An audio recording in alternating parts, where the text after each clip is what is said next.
Hello and welcome to my very first podcast. This podcast is very special to me. It's about my brand, She Reigns.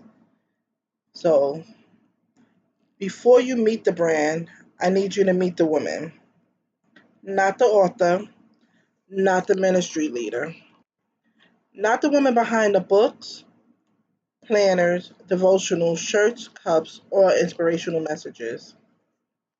I want you to meet the woman behind all that. Because Black Queen She Reigns was not created from a perfect life. It was created through pain, healing, waiting, surrender, self doubt, tears, obedience, and a whole lot of faith. My name is Shaquana Yard, and I was born and raised in Red Hook, one of the neighborhoods located right inside of Brooklyn, New York. And let me tell you about something growing up in Brooklyn. It will teach you how to survive before you even understand what survival means. I was raised by my single mother. Yes, my father was still involved in my life, but my mother did an amazing job taking care of us. She hid her struggles so well that we did not even realize she had financial problems. We lived like every other child on the block. We may not have had everything, but my mother made sure we never felt like we didn't have. Looking back now, I understand that she was carrying things we could not see. She probably had moments where she did not know how something was going to get paid. She probably cried when nobody was watching. She probably made sacrifices she never told us about. But she kept going. She protected us from pressure, even when nobody was protecting her from it. That's the kind of strength that stays with you. But people do not understand that even though my mom did her best, life as a teenager was not easy for me. Sometimes you do things just to fit in. Sometimes you carry so much anger inside that you take it out on everybody else. Sometimes you're not a bad child. You're a hurting child who does not know how to explain what's happening inside of you. That was me. I fought constantly. I joined gangs. I drank, smoked. I was so angry at the world, even when I couldn't fully explain what the world has done to me. And when you grow up in an environment where everybody is trying to survive, people do not always stop and ask, what is wrong with her? They see the fighting, they see the attitude, they see the rebellion, they see the choices, but they do not always see the pain behind those choices. They do not see the girl who is trying to belong. They do not see the girl who needs affection. They do not see the girl who is becoming harder on the outside because she doesn't know how to feel safe enough to be soft. That is one of the reasons this podcast exists. We are going to talk about the behavior, but we're also going to talk about what is underneath it. We're going to talk about the anger behind the attitude, the hurt behind the silence, the fear behind the control, the rejection behind the need to fit in, and the loneliness behind always acting like you do not need anybody. Because sometimes the person everybody calls difficult is really just a person who has never felt safe enough to be vulnerable. My family comes from the Caribbean islands, Barbados and Trinidad, and I have always been intrigued about my roots. I wanted to learn more about where my family came from, how they live, what they believe, and what shaped us into the people we became. But everybody was always busy. They never seemed to have enough time. There was not enough time for affection or long conversations. There was never enough time to, there was always somewhere to go, something to do, a bill to pay, or another problem that needed attention. It was a typical life of a New Yorker. Everybody was rushing, everybody was working, Everybody was surviving. We loved each other, but love wasn't enough, or it wasn't expressed in a way that I needed to feel it. And that follows you. When affection is missing, you sometimes grow up searching for it in people who do not know how to love you. When nobody teaches you how to talk about your feelings, you learn how to hide them. When strength is only the only thing that's celebrated, you begin to believe that needing help is a weakness. I am sorry. You learn how to keep moving, but you do not necessarily learn how to heal. As I got older, I began to calm down. I was no longer that same angry teenager, but a new set of struggles was waiting for me. Adult struggles. The kind of struggles I was never prepared for. I went through a divorce. I lost my parents to sickness. My stepfather, the man who helped raise me, was murdered. One by one, it felt like nearly every elder who had been a part of my life was gone. Childhood friends was gone. People I thought who would always be there were suddenly not. Grief became more than a feeling. It became an environment. It felt like every time I tried to catch my breath, life handed me another loss. And people would tell you that you are strong because you survived it, but they do not always ask what surviving it cost you. They do not ask how many nights you cried alone. They do not ask how many times you wanted someone to check on you without you having to ask. They do not ask what it feels like to lose the people who carried your history. They see you functioning, so they assume you're fine. But functioning and healing are not the same thing. I knew how to go to work. I knew how to take care of my responsibilities. I knew how to show up for other people. I knew how to smile, encourage, and to keep moving.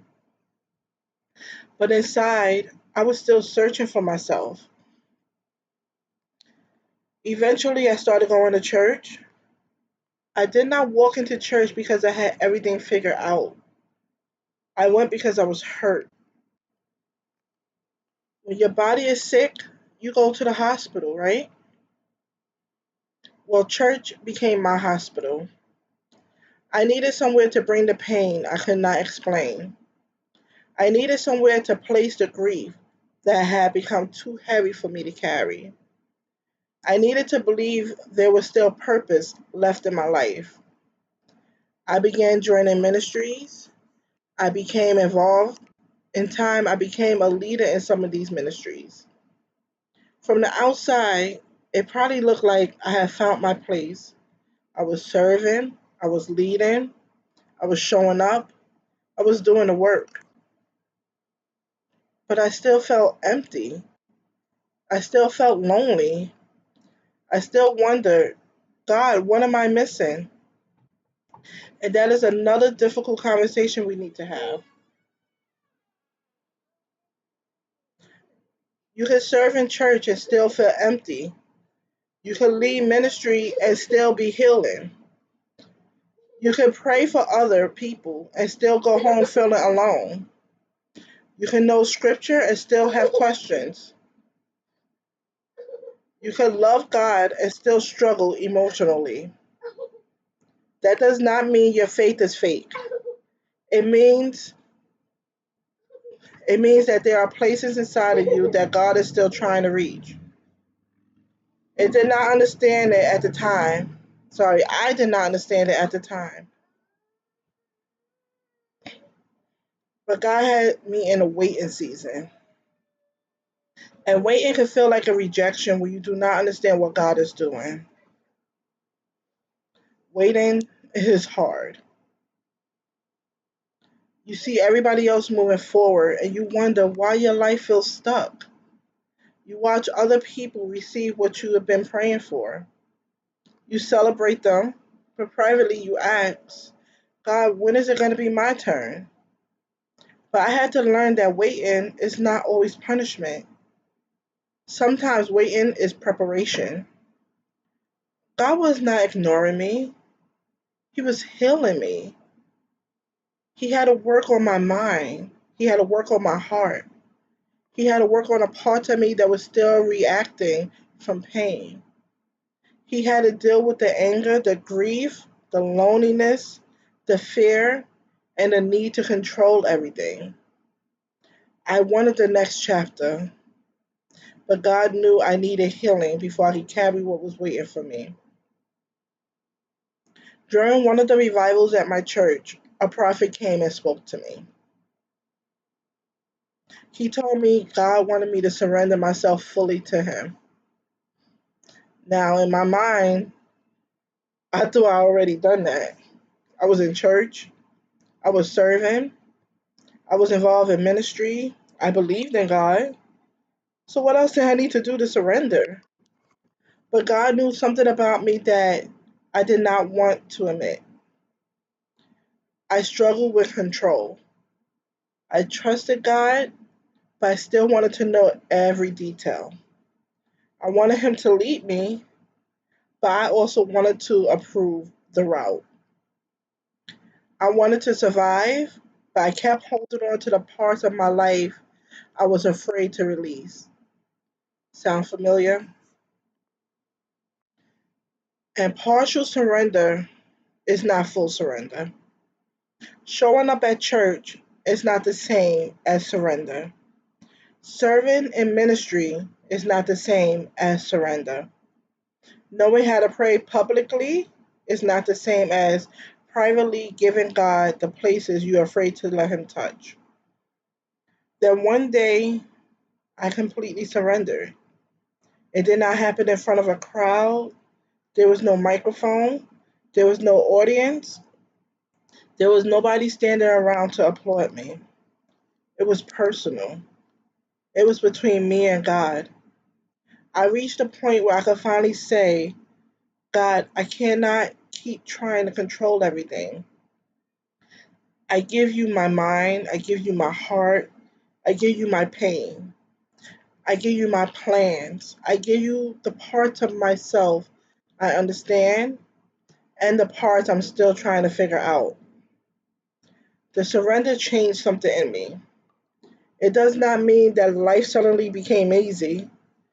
It meant I was no longer trying to carry life without God. The same prophet told me I was going to write a book. A book? Me? In my Brooklyn mind, I was thinking, yeah, you're bugging. I did not see myself as an author. I did not have some big plan to write a book. It sounded impossible and completely outside of who I thought I was. But here I am now, in the middle of writing my sixth book, with around 10 planners, 9 devotionals, and even more ideas still coming. Look at God. Sometimes God will tell you who you are before you are ready to believe Him. He will speak to the vision of you that has not fully arrived yet. And because you cannot see her, you assume the word cannot be true. But God is not limited to the person you are today. He already knows the person you are becoming. The way ideas come to me is still amazing. Sometimes I would hear God give me a phrase. At first, I would say, huh? Like, what does that mean? Then the phrase would come again. Suddenly, I began seeing words coming from this phrase. I see the message. I see the chapters. I see the woman who needs to read it. I see the plan it was meant to reach. That's when I know this is the next book. My writing comes from a real place. These are not just pretty words placed on pages. They come from grief. They come from survival. They come from conversations people are afraid to have. They come from things women cry about privately and then wipe their faces before anyone notices. They come from my own life, my faith, my mistake, my healing, and my encounters with other women who are trying to find their way back to themselves. But before the books, God was already preparing me for the brand. I had an idea to create shirts and cups with logos for my church. At the time, I thought I was simply helping. I thought it was just a church project. I did not realize it was training. God was teaching me about creating products, developing ideas, communicating a message, and turning a vision into something people could hold in their hands. I did not know He was preparing me for something that would not fully make sense until more than 2 years later. That season taught me that sometimes the thing you are doing right now is preparation for the prayer you have not prayed yet. You may think it is small. You may believe nobody notices. You may wonder why God has you there. But He may be teaching your hands how to carry what He has already assigned to your future. Today, I am the founder of Black Queen She Reigns Collections. But She Reigns is more than a business. It is more than shirts, cups, tumblers, journals, books, hats, or beautiful designs. Those are expressions of the vision, but they are not the entire vision. She Reigns is a reminder. It's a reminder to all women who have lost herself while taking care of everybody else.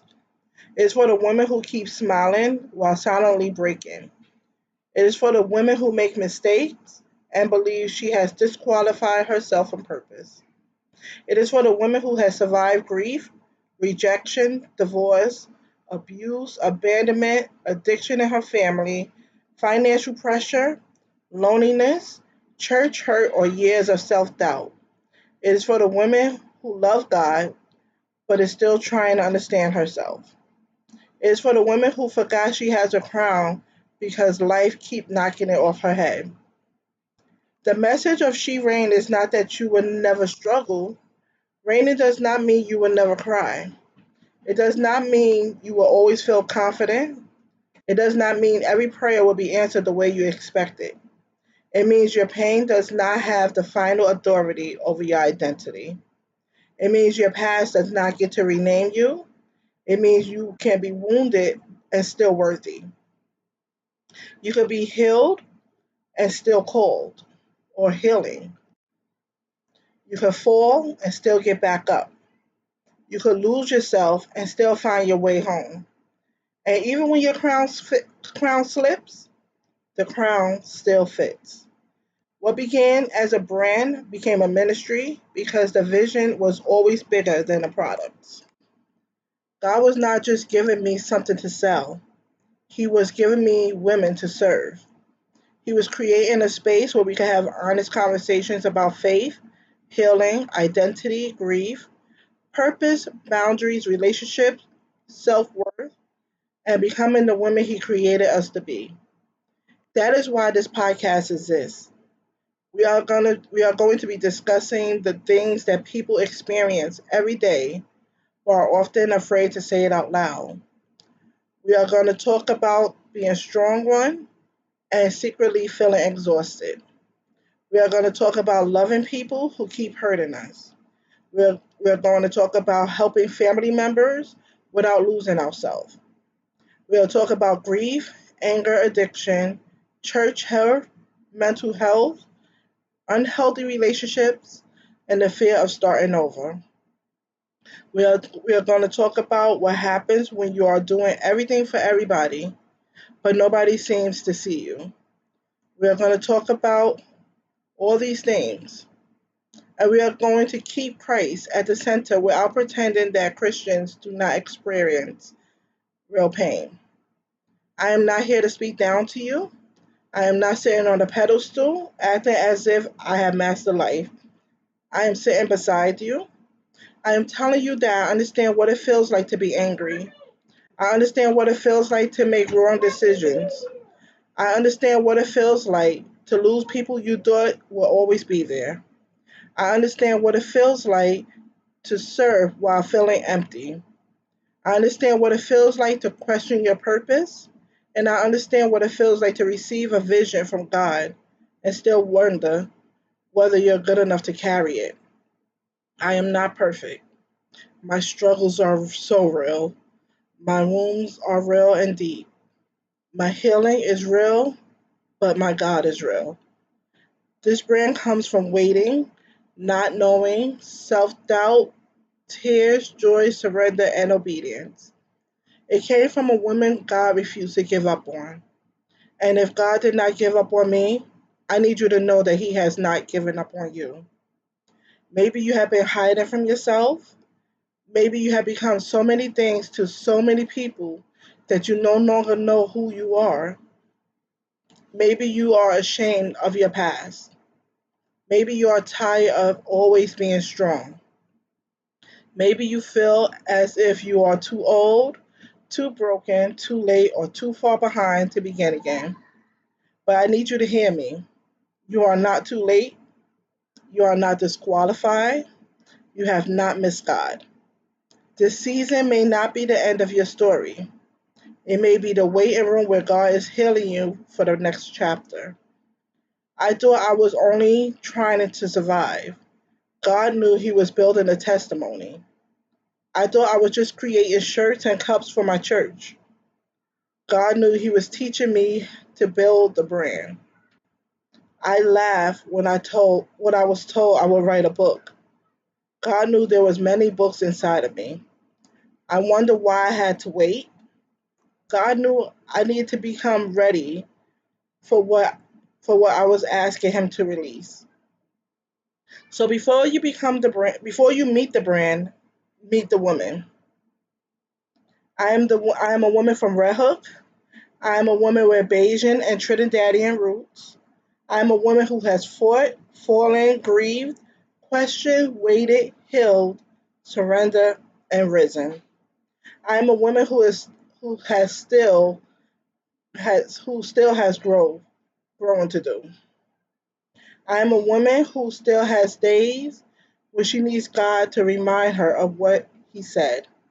I am a woman who finally understands that everything I survived was not meant to destroy me. God is using it to reach somebody else, and maybe that somebody else is you. Welcome to She Reigns, the real conversation. This is where we take off our masks, put down our titles, and tell the truth about what is happening underneath the crown.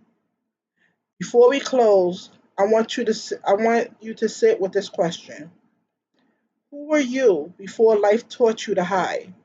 And what part of that woman is God calling back to life? You do not have to answer it publicly. You do not have to explain it to nobody. But be honest with yourself, because this journey is not about pretending to be a new person. Sometimes it's about rediscovering the woman God created before the pain convinced her that she had to become someone else to survive. I am Shaquana Yard.